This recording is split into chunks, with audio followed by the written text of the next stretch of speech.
శుభోదయం అందరికీ. నా పేరు పీచర్. నేను 9వ తరగతిలో చదువుతున్నాను. ఈరోజు నేను స్వామి వివేకానంద గురించి వివరించబోతున్నాను. స్వామి వివేకానంద అసలు పేరు నరేంద్రనాథ్ దత్తా. ఈయన జనవరి 12, 1823లో కోల్కతాలో జన్మించారు. ఈయన తండ్రి పేరు విశ్వనాథ్ దత్తా. ఈయన తల్లి పేరు భువనేశ్వరి దేవి. ఈయన రామకృష్ణ పరమహంస ప్రియమైన శిష్యుడు. ధన్యవాదాలు. శుభోదయం అందరికీ. నా పేరు స్వామి. 6వ తరగతి చదువుతున్నాను. భాషా భాగాల గురించి చెప్పబోతున్నాను. భాషా భాగాలు 5: నామవాచకం, సర్వనామం, విశేషణం, క్రియ, అవ్యయం. నామవాచకం గురించి తెలుసుకుందాం. పేర్లను తెలియజేసేది. ఉదాహరణకు రాము, సీత, జింక, జానపల్లి. ఊళ్ళకు సంబంధించింది కానీ పేర్లకు సంబంధించింది. సర్వనామం పేరు పూర్వంగా వాడబడుతున్నది. ఉదాహరణకు అక్కడ, ఇక్కడ, అవి, ఇవి, అది, ఇది. విశేషణం గుణాన్ని తెలియజేసేది. ఉదాహరణకు వేడి, తెల్లని, లావు, గట్టి, పొడవు. క్రియ పనిని తెలుపుతున్నది. ఉదాహరణకు వచ్చాడు, రాసింది, తిన్నాడు, రాసింది. అవ్యయం గుణాన్ని లింగ, వచన, విభక్తుల చేత మార్పు చెందినది. అబ్బా, ఆహా, అయ్యో, ఓహో. ధన్యవాదాలు. శుభోదయం అందరికీ. నా పేరు శివాని. నేను 9వ తరగతి చదువుతున్నాను. ఇవాళ మన పండుగ గురించి చెప్పబోతున్నాను.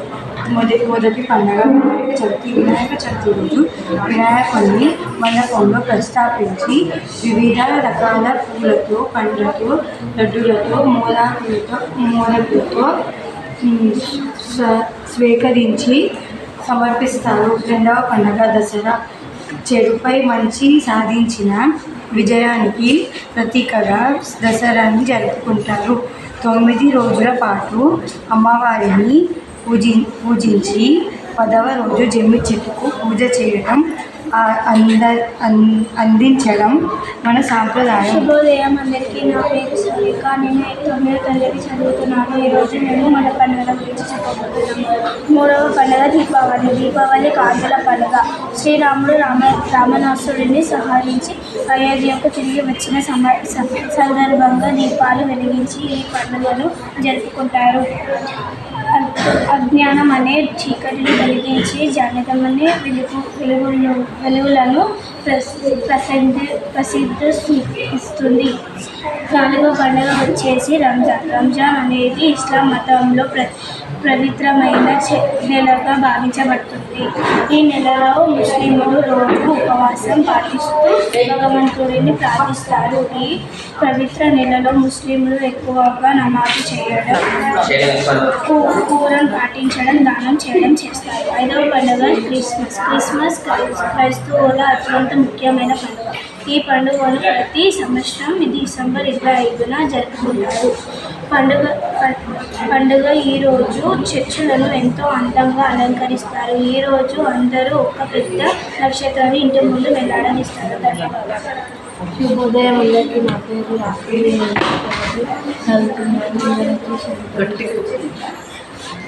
ఇల్లు ఆనందాల కలిసి ఉంటే కలదు సుఖం. ఇంట్లో ఉన్న సుఖం ఇంటి బయట మనుషులైన, పశువులైన, పక్షులైన ప్రదేశాలన్నింటినీ తిరిగి చేరుకునేది తన ఇంటికి. పెద్ద కుటుంబాల్లో ఉన్న ఆనందం చిన్న కుటుంబాల్లో ఉండదు. చిన్న కుటుంబ సభ్యులు సుఖ సంతోషాలు చెప్పుకోవడానికి మనుషులను పెట్టుకోవాల్సి వస్తుంది. అమ్మ, నాన్న పిల్లల పట్ల, తాతయ్య, నాయనమ్మ, అమ్మమ్మతో కలిసి ఉండడం వల్ల పిల్లల ధన్యవాదాలు. శుభోదయం అందరికీ. నా పేరు తేజస్వి. నేను 7వ తరగతి చదువుతున్నాను. మా పాఠశాల పేరు మహబూబ్ ఉన్నత పాఠశాల. చదువు కవి పరిచయం. చదువు అనే పాఠశాల రచయిత కొరవి గోపరాజు. శతాబ్ది 17వ శతాబ్ది. జిల్లా నిజామాబాద్ భీంగల్ ప్రాంతం. తల్లి పేరు కామాంబిక. తండ్రి పేరు కొరవి కసవరాజు. రాజనీతి, ఛందస్సు, యోగం, జ్యోతిష్యం మొదలైన శాస్త్రాలలో ప్రవీణుడు. అందరికీ అర్థమయ్యే విధంగా కథలు చెప్పుకోవడంలో ఇతని ప్రత్యేకత. మొత్తం కంటిన్యూ మళ్ళా గట్టిగా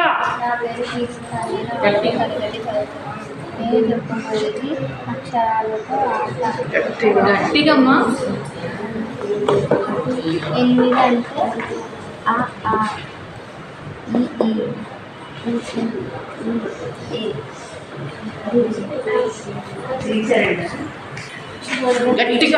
ఈ శుభోదయం అందరికీ. నా పేరు జయంతిక.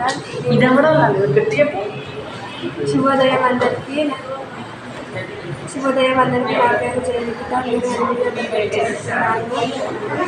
ఈరోజు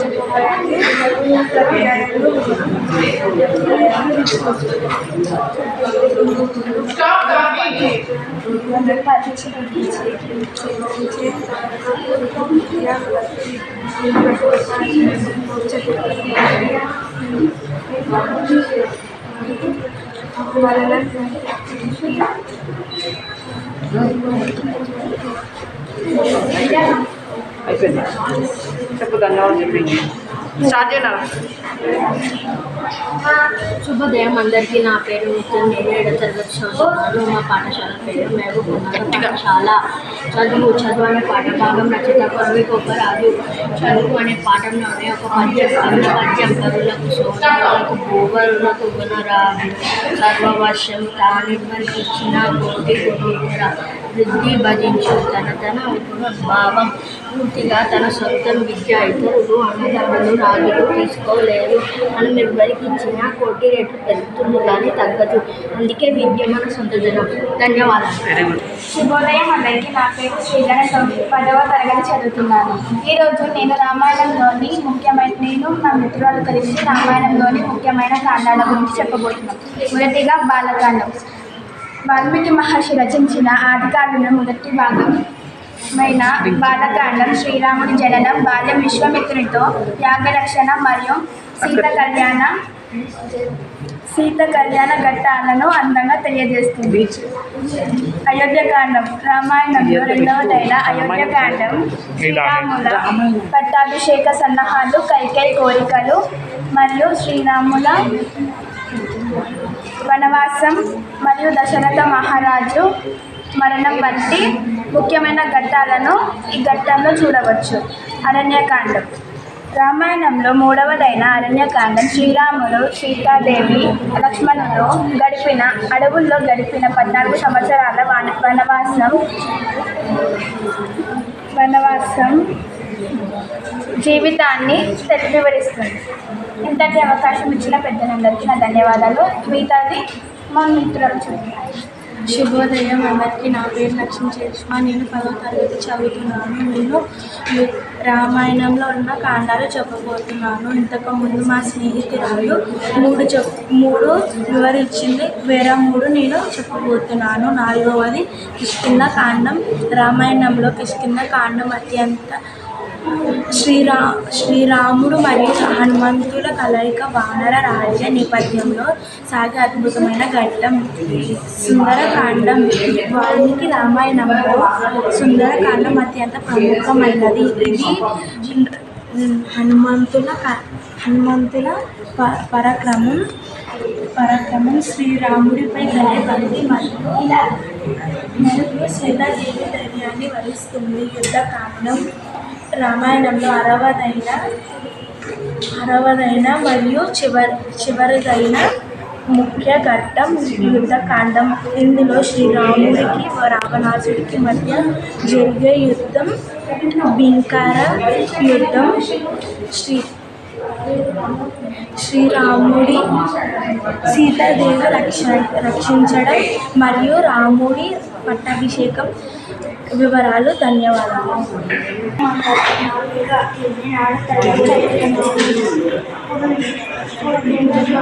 మన రైతు గట్టిగా ఇది వ్యవసాయం చేసి ఆహారాన్ని పండించే వ్యక్తిని రైతు అంటారు. వ్యవసాయం చేసే వ్యక్తులను వ్యవసాయదారులు అని కూడా అంటారు. భారతదేశంలో ప్రాచీన కాలం నుంచి వ్యవసాయం చేస్తున్నారు. ధన్యవాదాలు. అందరికీ శుభోదయం. నా పేరు లీలావతి. నేను 6వ తరగతి చదువుతున్నాను. ఈరోజు నేను చెప్పబోయేది మన రైతు గురించి చెప్తున్నాను. భారతదేశంలో ప్రజలు అధిక శాతం వ్యవసాయంపైనే ఆధారపడి జీవిస్తారు. భారతీయ రైతులు వారి గోధుమ, పత్తి, శనగలు, వేరుశనగలు వంటి ఇతర పంటలు చేస్తాము ప్రభుత్వం రైతుల కోసం పిఎం కిసాన్ ప్రధానమంత్రి బీమా యోజన రైతు బంధు రైతు భరోసా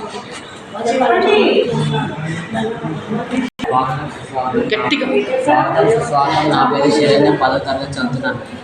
ఈరోజు నేను రామాయణం గురించి వివరించబోతున్నాను. రామాయణాన్ని ఎందుకు చదవాలంటే రామాయణాన్ని రచించింది వాల్మీకి మహర్షి.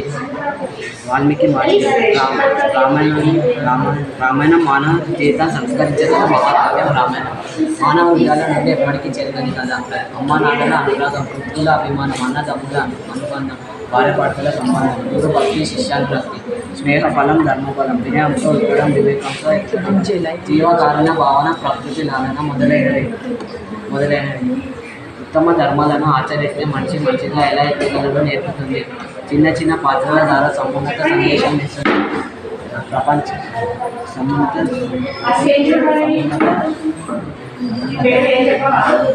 సందేశం ఇస్తుంది. రాముని వంటి ఆదర్శం ఉంది. రామాయణం వంటి ఆదర్శ కావ్యం అభూత నభవిష్యత్తు.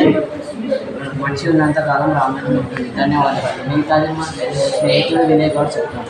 శుభోదయం అందరికీ. నా పేరు వినయ్ గౌడ్. నేను 10వ తరగతి చదువుతున్నాను. ఈరోజు రామాయణం గురించి వివరించబోతున్నాను. ప్రపంచమంతా సాహిత్యంలోనే అద్భుతమైన రామాయణం. వాల్మీకి మహర్షి దీనిని రచించి అధిక కవిత కీర్తి పొందాడు. రామాయణం 6 ఖండల విభాగంతో 24,000 శ్లోకాలతో సంస్కృత భాష సాగిన రచన ఇది. తర్వాత కాలంలో ఎన్నో రామాయణాలు వచ్చినాయి. మన దేశంలో కాదు, ప్రపంచంలోనే పలు దేశంలో ఈ రామాయణ కథ మనకు కనిపిస్తుంది. ధన్యవాదాలు.